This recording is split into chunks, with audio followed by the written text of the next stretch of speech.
प्यारे बच्चों, उम्मीद करती हूँ कि आप खैरियत से होंगे। अल्लाह ताला आपको अपने हिफ्ज़ अमान में रखे। आज का हमारा मौजू एसआर का जज्बा, पार्ट सेकंड, पेज नंबर 51। बच्चे की नियामत शिबा को अगरचे ज़ैन की सूरत में पहले ही हासिल हो चुकी थी, मगर अपनी कोख से औलाद जनने में कुदरत ने औरत के लिए लज्जत का जो सामान छुपा रखा है, वो इससे अब तक आशना न थी। कुदरत ने इस लज्जत को पाने के सामान भी अब इसके लिए पैदा कर दिए थे। कहते हैं कि बच्चे की नियामत की सूरत में उसे वो ज़ैन तो मिल गया था, उसे वो बहुत प्यार करती थी, मगर कुदरत ने औरत के कोख से पैदा होने की जो औलाद की जनने की जो नियामत का सामान छुपा के रखा है, वो उससे आशना ना थी। अब कुदरत ने उसे ऐसा सामान दिया था कि वो उससे भी आशना हो सकती थी। फिर यूं हुआ कि यके बाद दीगरे इसके यहाँ दो लड़के हुए कि फिर उसके वहाँ एक बच्चा हुआ, कुछ अरसे के बाद फिर दूसरा बच्चा हुआ। ज़ैन जिसे अब तक बेपनाह तवज्जो हासिल थी, अब आहिस्ता आहिस्ता बेतवज्जी का शिकार होने लगा। पहले उसके यहाँ एक बच्चा हुआ, फिर दूसरा हुआ, तो अब उसकी तवज्जो उन बच्चों की तरफ थी और ज़ैन की तरफ से आहिस्ता आहिस्ता क्या होने लगी, बेतवज्जी होने लगी। अदनान तो अब भी उससे पहले की तरह प्यार करता था, मगर उसके पास वक़्त ही कितना था जो वो इसके साथ गुजारता। अदनान उसको ज़ैन को तो पहले की तरह प्यार करता, मगर उसके पास वक़्त ही नहीं था। कारोबार के बिखेड़ों में वो सारा दिन मसरूफ़ रहता है। शिबा की तवज्जो अब अपने बच्चों पर मरकूज़ थी। वो उसको कारोबार में वो मसरूफ़ रहता था और शिबा अब अपने बच्चों से ज़्यादा प्यार करती थी। उन उन उसकी मसरूफियत अब वहाँ पर थी। ज़ैन के लिए अब उसके पास वक़्त न था। दूसरी तरफ ज़ैन फितरतन इस कदर हसास था कि उसे ये तब्दीली बुरी तरह महसूस होने लगी। कहते हैं कि अब उसकी तवज्जो ज़्यादा अपने बच्चों पर थी और ज़ैन के लिए उसके पास कोई वक़्त नहीं था, कोई टाइम नहीं था और ज़ैन बहुत हसास था। उसने जब ये तब्दीली अपनी माँ की देखी तो उसे बहुत बुरा लगा। अब वो कॉलेज का तालिब इल्म ही नहीं, खासा समझदार भी हो चुका था। पहले तो अपनी माँ के बर्ताव में नमूदार होने वाली तब्दीली की वजह से इसकी समझ में ना आई। पहले तो अब वो कॉलेज का क्या था, तालिब इल्म था, समझदार भी हो चुका था ज़ैन, मगर उसको ये अपनी माँ के ये बर्ताव का तब्दीली का कुछ भी समझ में नहीं आ रही थी। फिर एक दिन जब वो कॉलेज से घर पहुंचा तो उसे अपने माँ बाप की गुफ्तगू सुनने का मौका मिल गया।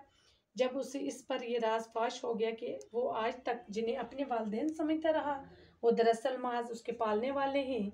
इस इंकशाफ से अगरचे उसे बड़ा सदमा हुआ, मगर उसने इस पर यह ज़ाहिर न होने दिया कि इसे हकीकत मालूम हो चुकी है। कहते हैं एक दिन वो जब घर से वापस आया ज़ैन, तो उसने अपने माँ बाप की बातें सुनी, उनकी गुफ्तगू सुनी, तो उससे ये राज जो था, ये जो राज फाश हो गया, पर्दा हट गया इन बातों पर, उसका राज खुल गया था कि ये जो जिन्हें अपने वालिदैन समझता था, माँ बाप समझता, वो दरअसल उसके पालने वाले थे। उसे इस बात का बड़ा सदमा हुआ, दुख हुआ, मगर उसने ये जाहिर नहीं किया कि मुझे हकीकत पता चल गई है। माँ के बर्ताव ने ज़ैन के दोनों भाइयों के मिजाज को भी मुतासर किया और वो भी उसे अपना शरीक समझकर उसे नफरत करने लगे। कहते हैं अब माँ क्या करती थी, अपने बच्चों को भी यही उसके माँ के बर्ताव से अब उसके जो अपने बच्चे हैं वो भी मुतासर हो गए थे। वो भी इसे अपने भाई को क्या अपना शरीक समझते थे और इससे नफरत करने लगे थे। अदनान ने शिबा और अपने दोनों बच्चों को बहुत समझाने की कोशिश की, लेकिन उनके कान पर जूं तक न रेंगी। ज़ैन अब एम.कॉम की डिग्री हासिल कर चुका था। माँ और भाइयों के बर्ताव ने आखिरकार उसे घर से किनारा कश होने पर मजबूर कर दिया और एक रात वो किसी को कुछ बताए बगैर न जाने किधर निकल खड़ा हुआ। कहते हैं कि अदनान ने बहुत समझाया अपनी बीवी और बच्चों को, मगर वो कुछ भी नहीं समझते थे। उन्हें कोई असर नहीं होता था अपने बाप की बातों का, उसकी नसीहत का। तो अब ज़ैन जो उसने एम.कॉम की डिग्री हासिल की थी, वो अपने माँ और भाइयों के बर्ताव से बहुत तंग आ गया था और उसने एक रात बगैर कुछ बताए अपने घर से किनारा कश किया। शिबा के दोनों बेटे आवारा ही नहीं, मगरूर और बददिमाग भी थे। जब तालीम में भी उनका जी न लगा तो बाप ने उन्हें अपने कारोबार में लगाने की कोशिश की, मगर ऐसी बेलगाम तबीयतें रखने वाले भला व्यापार में क्यों कर शुरू होते। वहाँ तो पिता मारे बगैर कुछ हासिल नहीं होता और ये वो काम था जो उनके बस से बाहर था। अदनान में अब इतनी हिम्मत न थी कि तन तनहा हो गया, अकेला सारा काम चला लेता।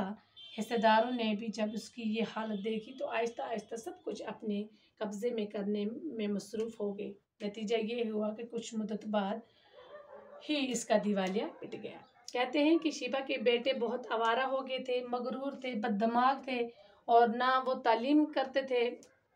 कुछ मतलब कारोबार में भी, किसी भी काम में वो मतलब इतने बदलगाम तबीयतों के मालिक थे कि वो कुछ भी काम ढंग से नहीं करते थे, ना ही वो अपने बाप का हाथ बटाते।